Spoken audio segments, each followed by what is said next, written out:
I will open it up after this for some questions. So I think I'm going to start with you, Mark. I want to know, and we all in the audience here, at least I grew up with Chicken Soup for the Soul, and what an incredible book that was. And I want to know, Mark, how did all that come about? And how did you create that process? And how did you sell 500 million plus books? So please tell us about that. Thank you. Well, first of all, Crystal and I are delighted to be with each and every one of you, so thank you all for being here.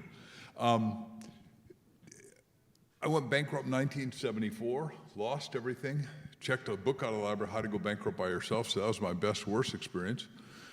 But then one of the principles that we wrote into a book she's going to tell you about, ask. I said, God, what do you want me to do? And he said, what do you want to do? And I thought, wow, I want to speak to people that care, like you all, about things that matter, which is why we're all here. That'll make a life-changing difference. And I'm out talking at little insurance offices, and they all said, man, you're a storyteller. You got to tell your story in a book. So first book I wrote was so cool, Stand Up, Speak Out, and Win, 1974. So 50 years I've been in the business. We sold 20,000 copies at $10 each. It cost me $1. Back then, I grossed $200,000 cash. There was no credit cards yet, as you may remember, so it was like a superstar business. Long story short, I kept writing. I've now gone forward. Jack and I met. We created the Chicken Soup series, which you said sold $500 million, $2 billion at retail, $1 billion in licensing, because I created licensing, and it has been a phenomena because we do heart-touching, soul-penetrating stories. And it's like if you got a highway, every one of you has a story, and we're going to talk to you about how you want to share that potentially. But in our case, we wanted stories that gave goosebumps, God bumps, chili bumps, and caused instantaneous behavioral change, but 7 little models like that. And everybody wanted that book from the beginning, right? Everybody. I mean, we would go to an audience and they would 100%. Publishers. Yeah, The publishers. Oh, sorry. When Jack and I wrote her up, I interviewed the 101 best-selling fiction and nonfiction authors as useful for every one of you, no matter what your business is. I didn't ask, how do you write? I know how to write irresistible, compelling copy. I needed, how did you market? And they told me, and I put it in a while of a business plan, we got turned down by 144 publishers. And my partner is Dr. Jack Canfield, and some of you are old enough to remember that old line, hit the road, Jack. And I said, look, it's okay if you don't like Jack, I'm a nice guy. And then we got a little publisher that said, we'll take it if you'll buy 20,000 copies at $6 each. Well, that means we got a front end $120,000. So it was a serious stretch, but obviously I had written a goal we'd sell $1.5 million in a year and a half, and then $5 million, and then $10 million a year, and then $15 million a year, and we've proceeded to do more than that. So it's been like way cool. That's pretty amazing. And then Crystal. Crystal is a best-selling author on her own, and she and Mark connected, and you wrote a book together, and you probably have wrote many books, but I want to hear about that process of you writing this book, and how did that come about? Yeah, so this book is called Ask, The Bridge from Your Dreams to Your Destiny, and Mark and I are just super privileged to be able to speak and train around the world, motivating people, and we meet so many incredible people. And I guess we started to notice a pattern, you might say, that people who were very masterful at living life also happen to be masterful at asking questions. They're able to formulate the right question at the right time in the right way. And as it turns out, that is a tremendously valuable resource to them. And so, we thought about our own lives. Whenever we've been challenged or stuck, we have our own, routine, our own pattern of asking questions, sitting with each other. We do meditation and prayer. And so, we determined that there are actually 3 channels through which you need to ask. And those are ask yourself, ask others, and ask God. And if you're able to do that, no matter how stuck or challenged you are, you will be able to revector yourself, find a new direction, new solution, new plan, a new blueprint.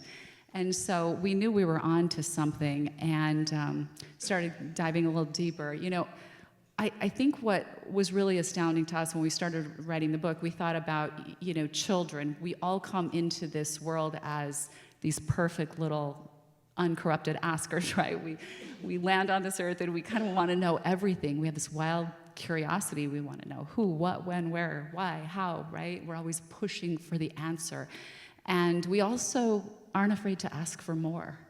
And over time, depending on how we're parented, what happens in our school years, you're told, don't ask so many questions, I'm tired of it, sit down, don't ask questions unless you raise your hand. Or then you go to work, your opinions aren't valued, maybe you ask too many questions. And what we discovered is over time, people are standing there as full-grown adults, honestly, sometimes terrified to ask a question, and sort of ashamed that they don't already have the answers.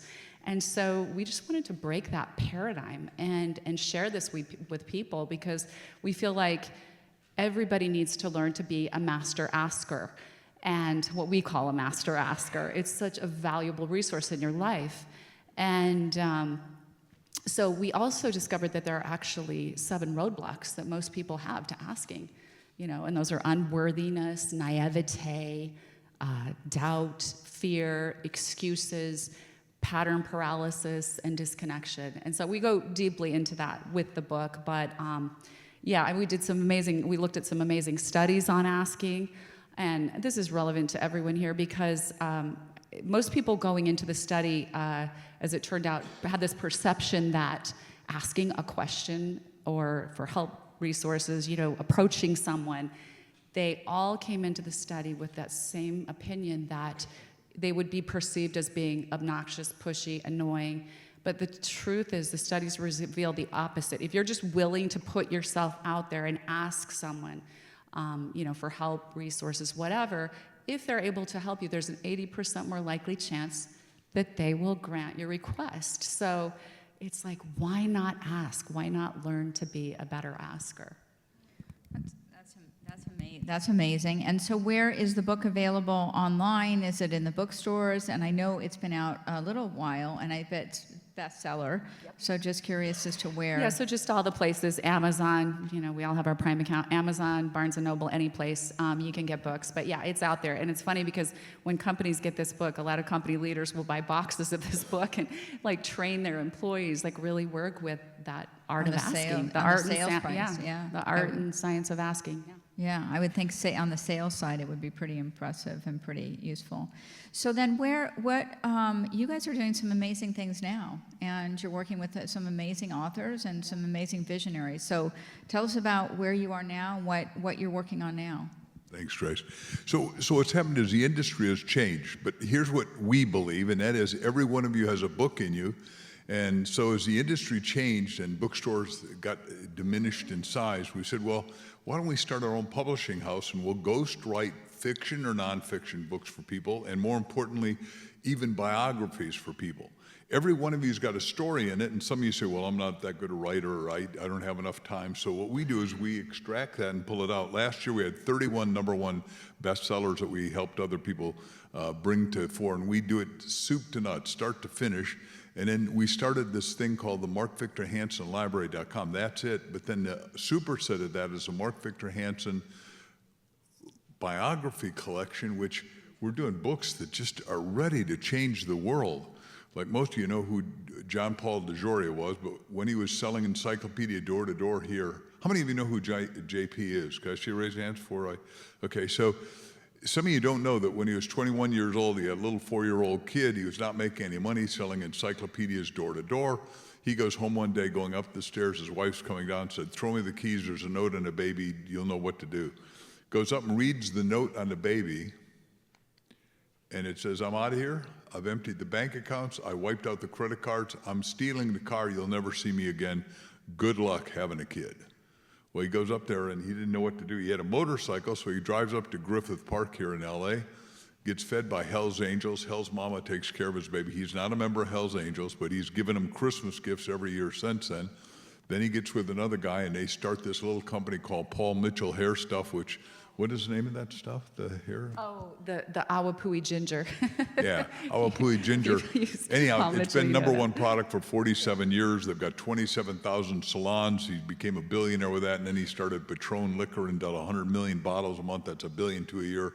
We're going to do order forms in every one of those books, because the reason I sell more books, or we sell more books than anybody alive, we do bypass marketing. We go where the market is. We're not going to limit ourselves to just bookstores or just announcements, we're going to figure out how to get everybody to a market that they don't even see, because for whatever reason, God gave me the ability to speak and communicate, gave me the ability to write, gave me the ability to be a really good businessman and think and license and all that. But more importantly, I can see markets for whatever reason.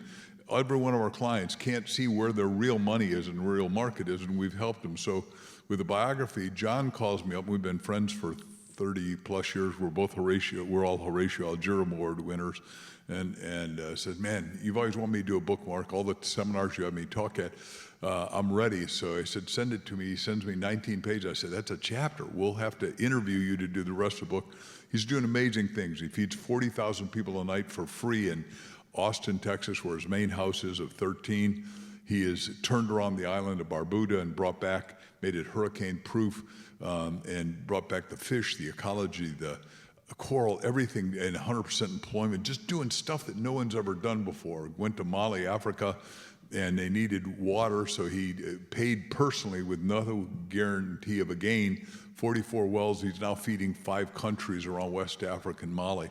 And he's our close friend and just doing marvels. And what else would you say about little Mark Victor Hansen Publishing House? I just, I'm really excited about this biography collection because we have a lot of high net worth friends.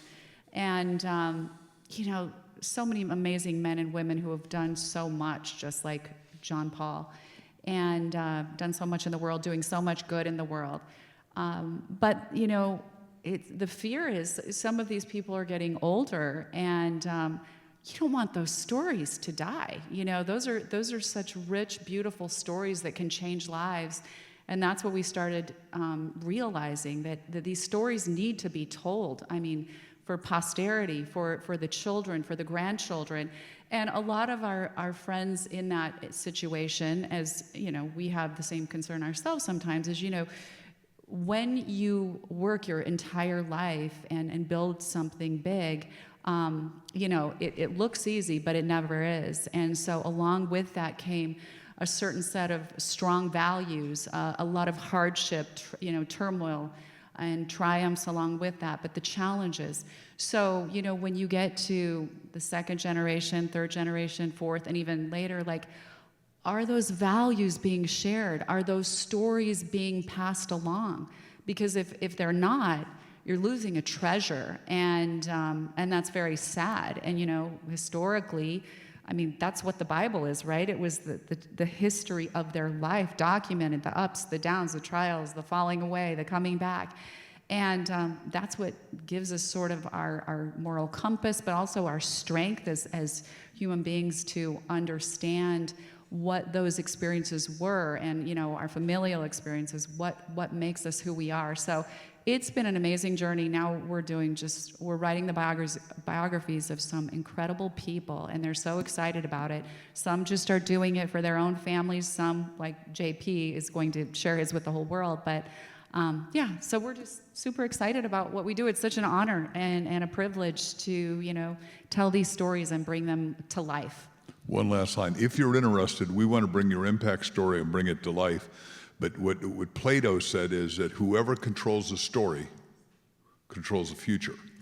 And you want to pass your story on to your family, your heirs, your next 5, 10 generations. And a book's the only way to do it. But we do the book, we do the audio, and we're being entrenched into becoming an entertainment company because there's so much cool AI available to us for the first time. And we do the ghostwriting because most people don't have time to write it, so we just do a lot of interviews and do the ghostwriting and put it together in a really beautiful way. So we'd love to help you. You've actually had a ton of experience to come to this place, and you have a ton of people that support you and friends along the way, so it's great. But it's exceptional what you're doing because it gives everyone an opportunity to really tell their story, and whether it's in for their family or whether it's they're distributing because their stories are so fascinating, and however they see it, everybody has a fascinating life story. So